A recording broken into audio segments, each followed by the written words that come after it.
watching 18 News at 10. The opinions and views expressed in Political Talk belong to its commentators and are not those of Nexstar Broadcasting Incorporated, this station, or their affiliates or employees. Welcome to Political Talk with Democratic correspondent Dora Leland and Republican correspondent Tom Santori. It's big, yes. It's bold, yes. And we can get it done. President Joe Biden introducing a massive $2 trillion infrastructure plan, a proposal that would rebuild 20,000 miles of roads, repair or replace thousands of bridges, and expand access to clean water. But the bill calls for a raise of the corporate tax rate, and Republicans are already signaling opposition to any tax increases, including on corporations. Zach, infrastructure is probably one of the most important things that we have, and I think this country, we've been talking about improving infrastructure for decades. I mean, we are where the Europeans chose to do trains and people travel in a different way, small streets. We became a nation of highway and bridges, and we still are, and that's how people travel. So our needs are different. My problem with the bill itself, with the whole infrastructure bill, is I wish this, and I say this in all sincerity, I wish the president, when he does these things, like he did the COVID-19 bill, where there was so much more in that bill than what they say.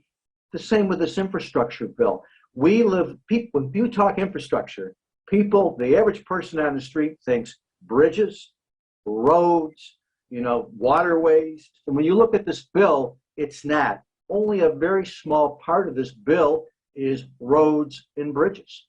This is about social programs. This is about, electric stations. This is about programs for people who are elderly. Only 6% of that $2 trillion actually goes to roads, bridges, and highways. And I think it's wrong to try to sell something without being totally upfront about what it is. I think that the Biden administration really has just hit the ground running. They're not even at 100 days yet, and the work that they've been doing is, quite frankly, I feel transformative. This bill is critical. I was hearing the grade for the United States infrastructure was a C-.